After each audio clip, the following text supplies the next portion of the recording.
또 예배 드리는 그날이 또 속히 올 수 있도록 함께 기도해 주시기 바랍니다.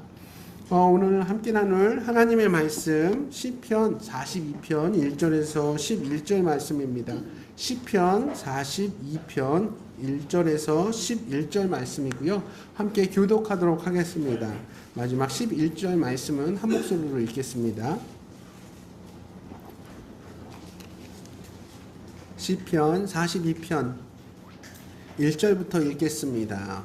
하나님이여 사슴이 시냇물을 찾기에 갈급함같이 내 영혼이 주를 찾기에 갈급하나이다. 내 영혼이 하나님 곧 살아계시는 하나님을 갈망하나니 내가 어디에 나가서 하나님의 얼굴을 보리라. 사람들이 종일 내게 하는 말이 내 하나님이 어디 있느뇨 하오니 내 눈물이 주야로 내 음식이 되었도다.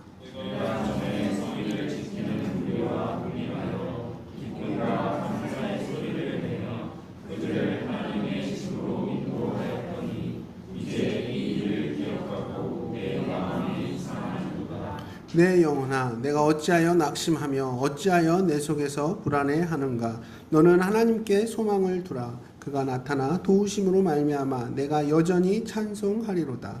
내 하나님이여 내 영혼이 내 속에서 자신이 되고 내가 나타나가 괴로움과 이스라엘에서 주를 기억하나이다. 주의 폭포 소리에 깊은 바다가 서로 부르며 주의 모든 파도와 물결이 나를 휩쓸었나이다.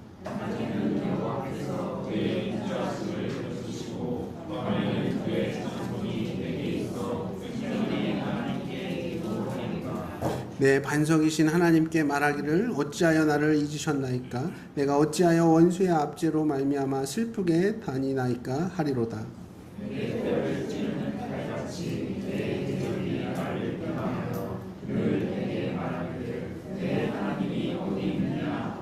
함께 읽겠습니다. 내 영혼아 내가 어찌하여 낙심하며 어찌하여 내 속에서 불안해하는가. 너는 하나님께 소망을 두라. 나는 그가 나타나 도우심으로 말미암아 내 하나님을 여전히 찬송하리로다. 아멘.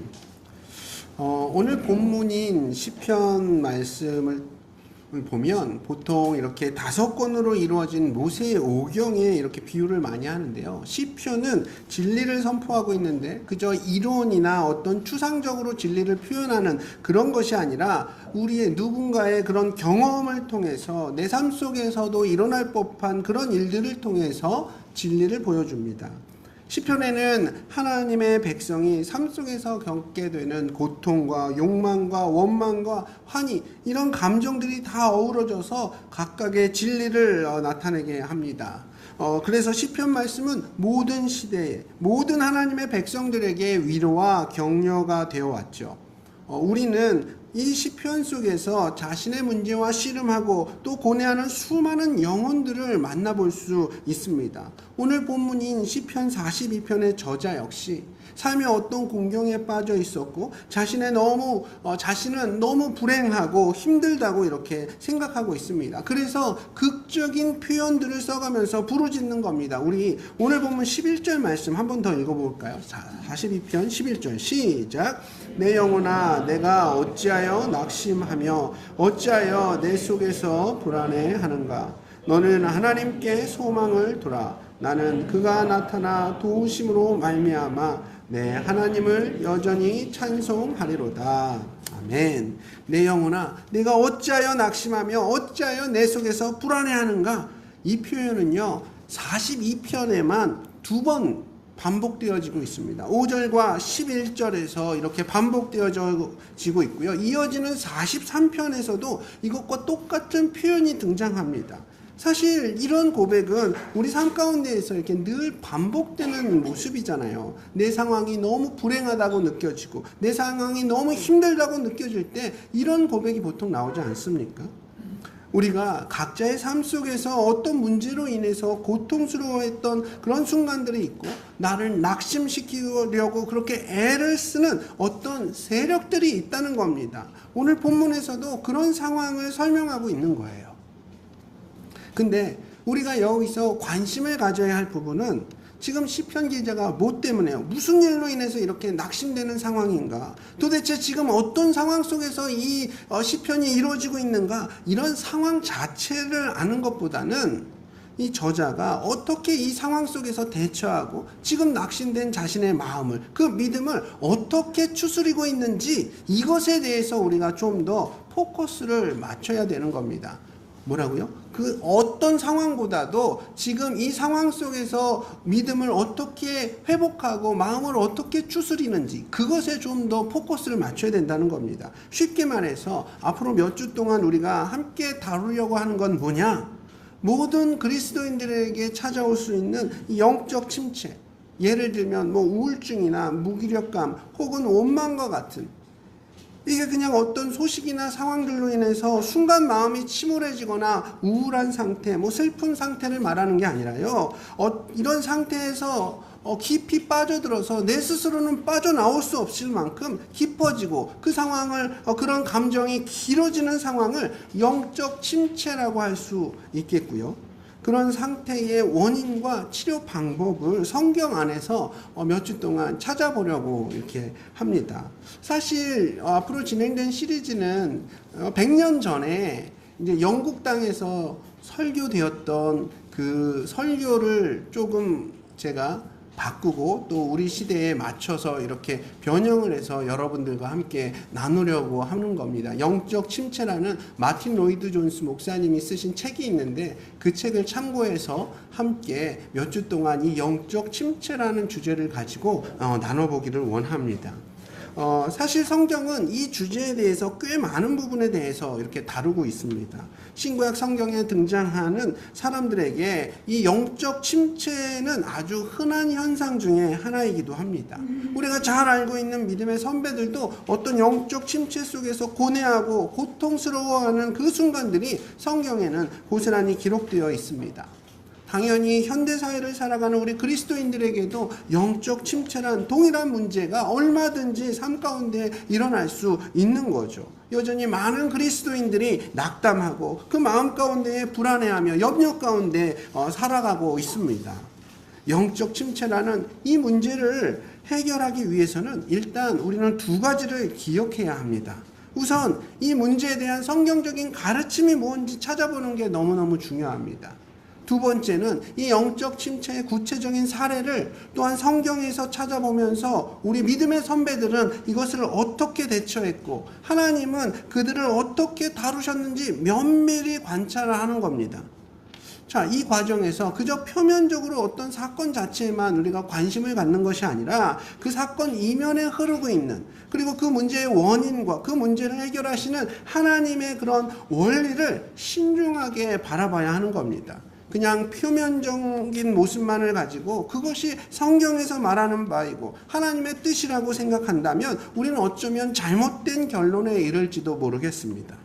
일단 전반적인 하나님의 성품과 그 뜻 안에서 하나하나의 사건을 면밀히 검토해야 하고, 또 거기서 발견되어지는 하나님이 원하시는 그런 삶의 모습, 삶의 원리를 내 삶 가운데 정확하게 적용해 나가는 것이 아주 중요한 겁니다. 자, 그런데 우리가 이 영적 침체의 문제를 올바르게 직시하고 또 해결하는 게 왜 중요하냐 하면, 일단은 이 영적 침체에 빠져 있는 지체들은 하나님이 주시는 은혜를 제대로 누리지 못한 채 살아가기 때문입니다. 물론 영적 침체에 빠졌다고 해서 그리스도인들이 구원을 잃어버리거나 하나님 앞에 어떤 처벌의 대상이 되는 건 절대 아닙니다. 하지만 구원받은 그리스도인이 온전한 구원의 기쁨을 누리지 못하고 받은 은혜들을 그만큼 경험하지 못하고 살아가는 그것만큼 안타까운 건 또 없는 것 같습니다. 이런 분들을 위해서라도 우린 이 영적 침체의 상태에 대해서 알아보고 그 문제를 해결하는 것은 아주 중요한 일이 될 것입니다. 두 번째 이유가 더 중요한데요. 바로 하나님 나라와 하나님의 영광을 위해서 우리는 이 영적 침체의 문제를 반드시 짚고 넘어가야 됩니다. 우리는 이 문제를 직시하고 해결해야 합니다. 사실 영적 침체 가운데 있는 그리스도인들은 복음을 제대로 살아낼 수가 없거든요. 우리 삶의 모습은 세상을 향한 전도지입니다. 우리 성도들은 그리스도께서 쓰신 세상을 향한 편지입니다. 복음은 이 세상 가장 기쁜 소식인데 그 복음을 전하는 내 삶의 모습이 침체 가운데 있다면 이건 모순 아닐까요? 가장 기쁜 소식이 복음이라고 이렇게 설명하면서 그 복음을 내가 믿고 있다고 고백하면서도 내 삶은, 내 표정은 전혀 기쁘지 않다면 우리가 전하는 그 복음은 아마 능력을 잃어버릴 겁니다. 오해하지 마십시오. 복음 자체의 능력이 떨어지는 것이 아니라 복음을 전하는 우리의 삶이 영적 침체에 빠진다면 우리가 전하는 복음의 능력이 떨어진다는 의미입니다. 그게 하나님 앞에서 얼마나 부끄럽고 죄송한 일입니까? 온전한 복음이 내 삶을 통해서 드러날 때는 너무 능력 없고 또 기쁨 없는 복음이라면 그건 하나님께서 우리 삶을 보면서 너무 안타까워하실 모습일 줄로 믿습니다. 물론 여러분 오해하지는 마십시오. 우리가 그리스도인이라고 해서 언제나 무슨 상황에서나 기쁘고 하하호호하며 살 수는 없는 겁니다. 아니 언제나 모든 상황에서 하하호호만 한다면 그것 또한 정상적인 모습은 아닌 거죠. 하지만 적어도 우리가 복음을 살아내고 복음을 전하는 성도라면 그 절망과 무기력감 가운데 빠져서 아무것도 할 수 없는 그런 삶의 모습 속에서 그런 영적 침체 가운데에서 빠져 살 수만은 없다는 겁니다. 결국 내 안에 성령께서 이 영적 침체의 상황들을 이기게 하시고 그 가운데 평안함과 가장 선한 길로 우리를 이끄신다는 것이 바로 우리의 믿음인 겁니다. 자, 그럼 도대체 영적 침체가 어떤 상태, 어떤 상황을 가리키는 말일까요? 오늘 본문 시편 42편에서 아주 정확하게 말해주고 있는데요. 오늘 본문 5절과 11절을 이렇게 비교를 해보면 그저 똑같은 말을 반복하고 있는 것처럼 보입니다. 이 마지막 부분에서만 이렇게 살짝 차이가 나거든요. 5절은 내가 여전히 찬송하리로다. 11절은 내 하나님을 여전히 찬송하리로다. 이 부분만 이렇게 차이가 납니다. 근데 이 차이가 원어로 보면 어떤 차이가 있냐 하면 5절 말씀은 내 심령이 낙심될 때마다 나를 도와주시는 그 하나님의 얼굴을 강조하는 거예요. 내가 낙심되고 내가 침체 가운데 빠졌을 때마다 나를 도우시는 하나님의 얼굴을 강조하는 겁니다. 그럼 11절은 그렇게 나를 도우시는 하나님의 얼굴을 통해서 내가 회복됐을 때 회복된 나의 얼굴에 대해서 이야기를 하고 있는 겁니다. 쉽게 말해서 5절은 나의 도움이 되시는 하나님의 얼굴을 강조하고 있고 11절은 그렇게 하나님으로 인해서 회복된 나의 얼굴을 강조하고 있는 겁니다. 사실 낙담하고 불안해하고 비참해하는 사람, 이렇게 영적 침체 가운데 빠진 사람은 얼굴에 그 표시가 바로 나타나게 되어 있습니다. 그러나 아무리 영적 침체 가운데 있더라도 우리가 하나님을 바라보면 결국엔 회복되는 거죠. 우리의 심령뿐만 아니라 우리의 심령이 회복되니까 얼굴의 표정까지도 바뀌게 되는 겁니다. 영적으로 침체되어 있을 때 우리가 원하든 원치 않든 그 얼굴 가운데 근심과 불안이 나타나게 되어 있습니다. 반대로 하나님과 올바른 관계를 누리며 내 영적인 상태가 아주 좋을 때에도 그 상태는 내 얼굴에 그대로 드러나게 되는 거죠. 오늘 본문의 시편 기자를 한번 보십시오. 마치 혼자서 세상 모든 짐을 다 짊어진 것 같습니다. 그만큼 삶의 무게에 짓눌려 있고 슬퍼하고 있고 근심하고 있습니다. 내 눈물이 주야로 내 음식이 되었도다. 이 말이 무슨 말입니까? 이렇게 눈물이 나는 건 바로 두려움과 어떤 염려 때문에 그런 거거든요. 현실의 염려 때문에 곧 내게 닥칠 일들을 생각하니까 엄청난 염려와 걱정들이 몰려오는 거예요. 그래서 내 감정을 주체할 수가 없고 심지어 식욕조차 잃었다고 고백하고 있지 않습니까? 물론 우리 역시 삶 속에서 이런 경험들 한 번쯤은 다 있으시지 않습니까?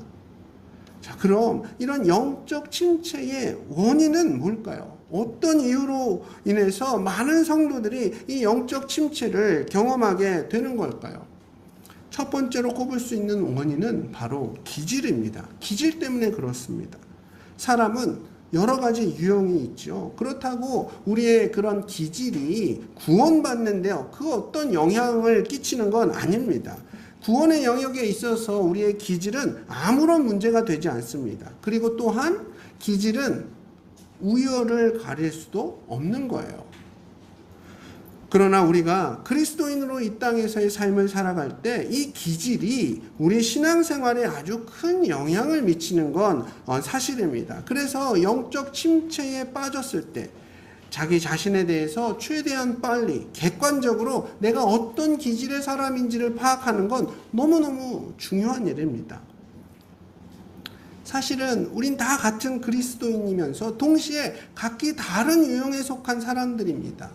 각자의 그런 기질과 유형에 따라서 삶 가운데 부딪히는 그런 문제들도 서로가 다 다르기 때문에 각자가 겪는 시험의 모습도 방법도 다 다릅니다.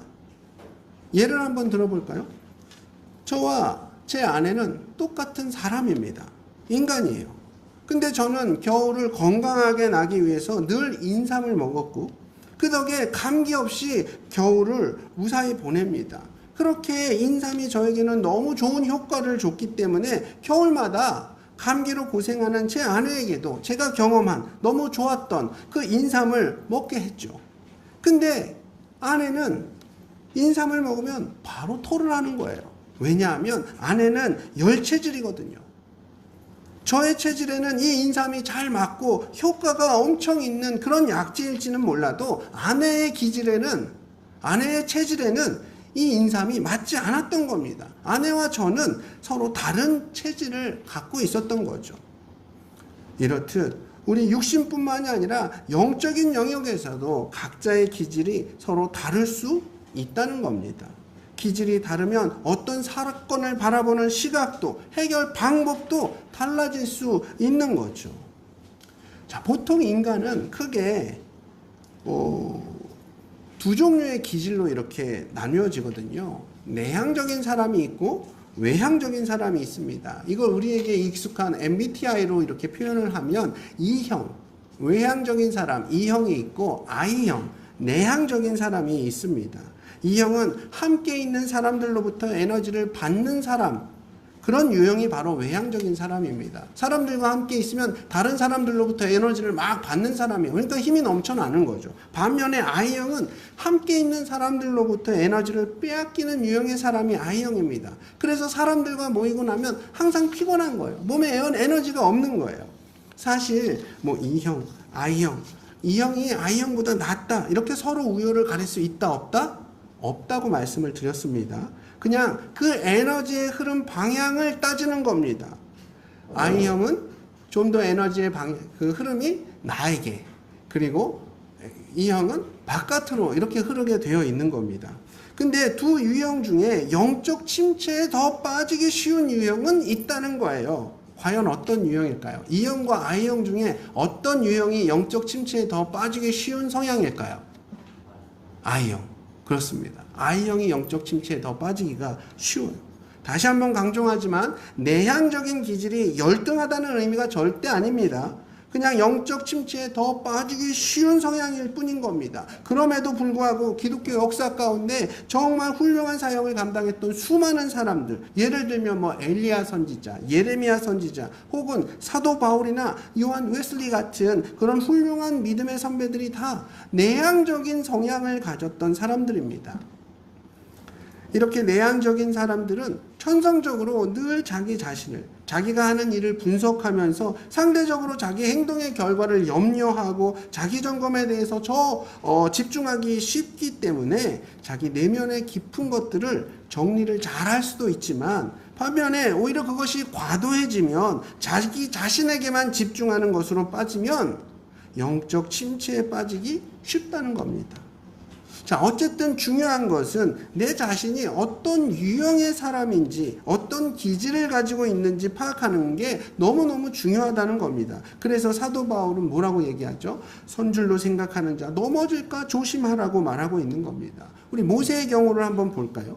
성경은 그가 세상에서 가장 온유한 사람이었다고 말하고 있지만 모세는 그 부분에서 큰 죄를 짓고 맙니다. 실패했습니다. 하나님 앞에서 자기 뜻을 주장하면서 화를 냈었죠. 반석 위에서 막 퍽퍽퍽 치잖아요. 예. 이렇듯 자신의 장점과 약점을 잘 살펴볼 수 있어야 합니다. 지혜의 핵심이 바로 내 자신의 기질을 똑바로 보는 거예요.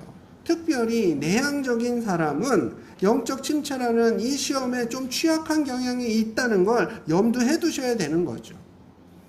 자, 두 번째 원인, 영적 침체에 빠지는 원인 두 번째는 뭐냐면 육신의 건강 상태입니다. 육신의 건강 상태. 우리 흔한 말로 건강한 육신에 건강한 정신이 있다는 말, 이 말 자주 들어오셨을 텐데요. 우리 영성에 이 몸의 건강 상태가 정말 큰 영향을 미칩니다. 쉽게 말하면 몸에 질병이 있으면 더 쉽게 영적 침체에 빠지게 된다는 거예요. 오랜 투병 기간을 갖다 보면 영적 침체에 빠지기가 쉽습니다.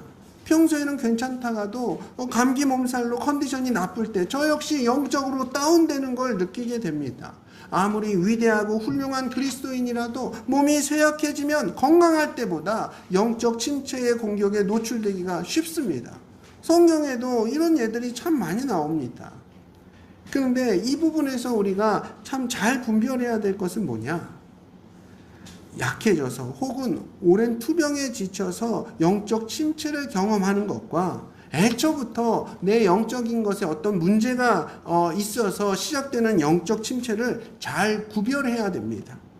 몸이 아파서 영적 침체를 경험하는 그런 경우에는 얼른 몸이 회복될 수 있도록 먼저 노력하는 것이 굉장히 중요한 것이잖아요. 애초에 반면에 영적인 문제로 인한 그런 영적 침체는 또 다른 처방이 필요하기 때문에 우린 이 두 가지를 지혜롭게 분별해야 되는 겁니다. 영적 침체를 또 불러오는 또 다른 원인, 세 번째는 뭐냐? 어떤 큰 축복을 받거나 큰 성공을 경험한 뒤에 오히려 영적 침체를 경험하는 경우도 종종 있다는 겁니다. 대표적인 예가 바로 열왕기상 19장에 나오는 엘리야 선지자입니다.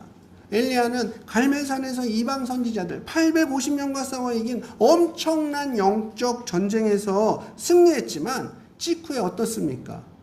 이세벨이라는 여인의 그 말 한마디에 완전 마음이 무너져 내려가지고 겁을 먹고 나를 차라리 죽여달라고 하나님 앞에 이렇게 얘기하는 그런 엘리야의 나약함을 보지 않습니까? 이렇듯 누구라도 믿음 앞에서는 교만하거나 방심하면 안 되는 겁니다. 오히려 놀라운 믿음의 경험과 큰 축복이 오히려 영적 침체라는 위험에 빠지게 하는 요소가 될 수도 있다는 거죠. 자, 어떤 원인으로 우리가 영적 침체에 빠지게 된다고요? 첫 번째로는 기질을 말씀을 드렸습니다. 내향적인 기질, 외향적인 기질, 대표적으로 이렇게 두 가지 기질이 있는데 외향적인 기질보다는 내향적인 기질이 영적 침체에 빠지기가 쉽다는 말씀을 드렸고, 두 번째는 뭐였어요? 육신의 건강 상태. 우리 몸이 안 좋고 이 투병 기간에 더 영적인 침체에 빠지기가 쉽다는 말씀을 드렸습니다. 세 번째는 뭐예요? 큰 믿음의 경험이나 어떤 축복을 받고 난 직후에 오히려 우리는 영적 침체를 경험하는 경우가 종종 있다는 거 기억하시기 바랍니다. 그렇다면 오늘 마지막 핵심입니다.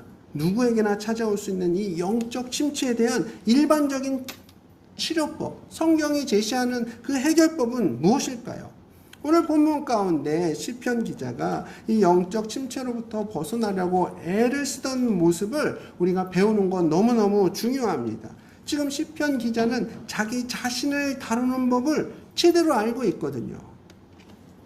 오늘 본문 가운데 시편 기자는 그저 맥없이 들어 누워 있으면서 내 자신을 불쌍히 여기면서 자신의 그런 신세를 한탄하는 것, 그것만으로 만족하지 않고요. 그보다 좀 더 적극적으로 자기 자신에게 말을 걸고 있습니다. 무슨 말을 하고 있습니까? 내 영혼아, 내가 어찌 낙심하며 어찌하여 내 속에 불안해하느냐? 이렇게 자기 자신에게 말을 걸고 이야기를 하고 있는 거예요. 여기서 포인트는 뭐냐? 내 자아가 나에게 말을 걸게 하지 말고 내가 내 자아에게 먼저 말을 걸어야 합니다. 여러분, 이 말이 무슨 뜻인지 이해가 되십니까?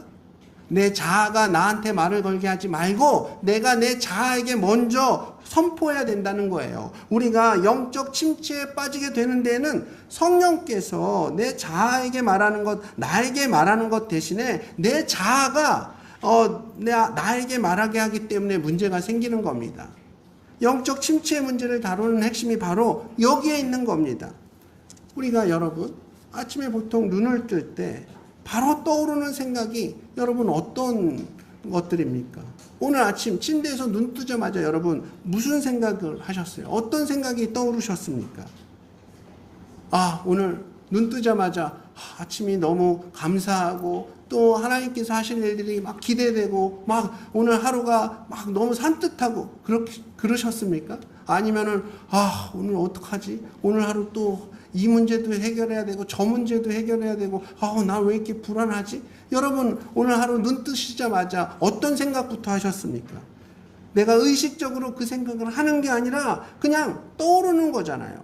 그 생각이 저절로 떠올라서 나한테 먼저 말을 걸고 어제 있었던 문제나 그 밖의 일들을 기억나게 하는 겁니다. 그렇습니다. 여러분 항상 누군가 먼저 나한테 말을 거는 겁니다. 그럼 그 누군가가 누구일까요? 둘 중에 하나예요. 성령님 아니면 내 자아예요. 근데 내 자아는 여전히 죄성 가운데 모든 것을 내 중심적으로 바라보고 판단합니다. 내 자아로부터 들려오는 그 음성에 우리는 속아서는 안 되는 거예요. 시편 기자의 대처법이 바로 이거였습니다. 내 자아가 먼저 내 자신에게 말을 걸지 못하게 하고 오히려 내 자신이 내 자아에게 먼저 말을 거는 거예요. 내 영혼아 어찌하여 낙심하느냐 이렇게 먼저 묻는 거죠. 어떤 일상들의 그런 일상 속에서 만나는 그 힘든 상황들로 인해서 내 영혼이 불행과 고통 가운데 짓눌려 있을 때 우리의 반응은 보통 두 가지로 나타납니다.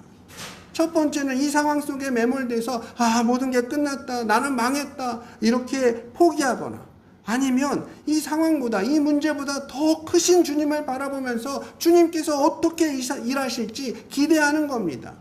여러분 이 두 반응의 차이는 내가 누구 말을 듣느냐, 여전히 죄성 가운데 물들어 있는 내 자아의 소리를 들을 것이냐 아니면 내 안에 계신 성령께서 주시는 그 음성에 귀를 기울일 것이냐.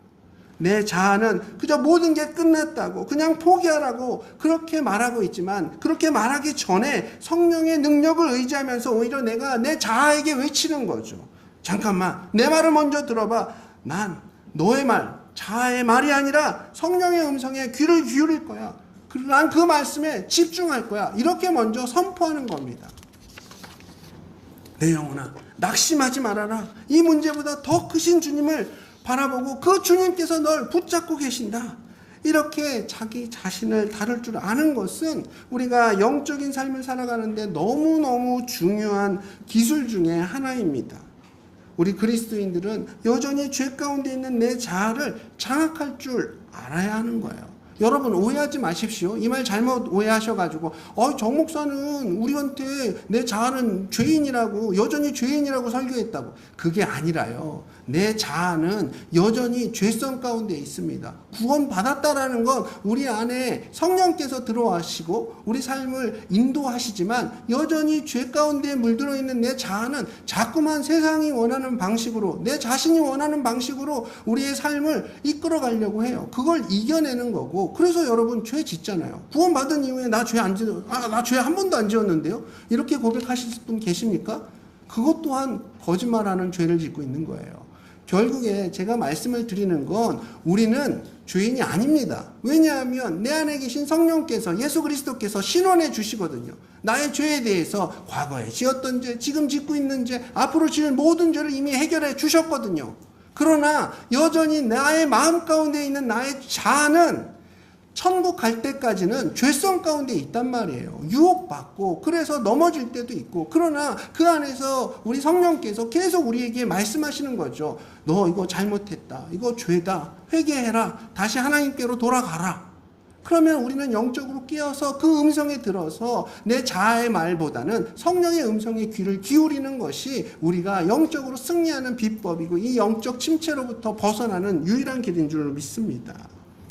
여러분 이렇게 내 자아의 말에 귀를 기울이는 게 아니라 내 안에 계신 성령의 음성에 귀를 기울여야 하는 겁니다. 내 자아에게 지배당하기 전에 먼저 우리는 선포해야 합니다. 그리고 내 영혼을 향해서 왜 그렇게 낙심하니? 뭐 때문에 그렇게 불안해하는 거야? 이렇게 먼저 물어야 합니다. 그리고 여전히 죄성 가운데 머물러 있는 내 자아를 향해 야단치고 책망해야 하는 거죠. 그렇게 침체되고 불안해하고 염려하는 그런 마음으로 불평할 것이 아니라 하나님 앞에 소망을 두어야지, 성령의 음성에 귀를 기울여야지. 이렇게 여러분의 자아를 향해서 책망도 했다가 때로는 격려도 했다가 하면서 계속해서 내 자아 안에 하나님의 마음을, 하나님의 말씀을 상기시켜야 되는 겁니다. 하나님이 누구시며 무슨 일을 하셨는지, 내 삶 가운데 무엇을 하기로 작정을 하셨는지 계속해서 일깨워 주어야 하는 겁니다. 그리고 결국 최종적인 우리의 고백은 뭡니까? 이 시편 기자처럼 내 얼굴에 화색을 주시는 하나님을 여전히 찬송하겠습니다. 이렇게 우리가 함께 고백하는 겁니다. 이것이 바로 치료의 핵심이에요. 내 안에 있는 나의 자아를 성령님의 인도하심으로 잘 다룰 줄 아는 것이 바로 영적 침체를 극복하는 방법의 핵심입니다. 사랑하는 여러분, 내 자아의 말에 귀 기울이지 마십시오.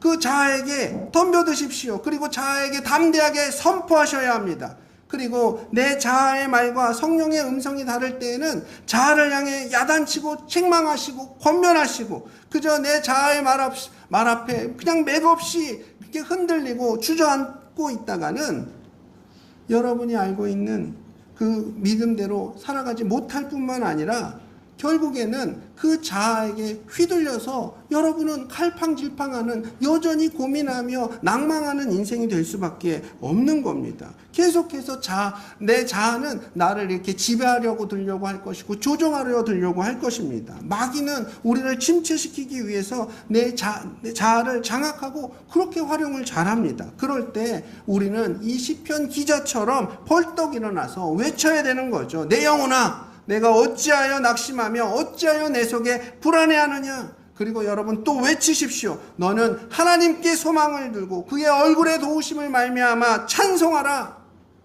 이렇게 영적 침체로부터 벗어나 하나님 나라를 세우는 일에 오직 주님 영광을 위해 쓰임받고 더 성숙한 주님 나라의 백성으로 자라나는 여기 계신 우리 모든 성도님들, 그리고 제가 되기를 축복하며 오늘 말씀을 마치도록